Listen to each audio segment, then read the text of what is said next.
Once I went to the high school, they had me in an alternative high school for 8 years. I moved into the regular Pasco public High. high school around 1991, 92. And I started a MEChA. And we're wrapping it up. And so. I started a MEChA in 1995. Actually, I went there 92, 93. And you started it right My away. father had died in 92, and then after that I got out of that alternative high school. And at the regular high school, there was no MEChA group,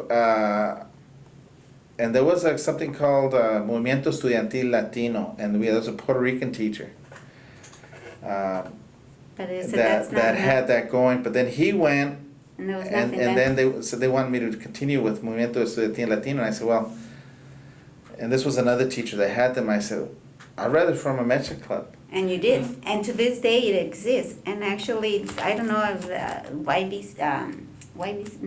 CBC derived from there, or they. No, the colleges were always had their MEChAs, but So MEChAs in high schools, very unless somebody initiates that, or the students ask for it and somebody responds, Mhm.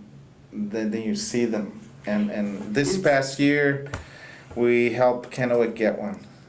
Kennewick High School has a MEChA now. That plus, okay, you're being involved in MEChA and continuing that to this day. But also, whenever something came up, like the immigration issues came up, we're out there in the community, rooting for that. Things come up, like this festival that we went to this last month.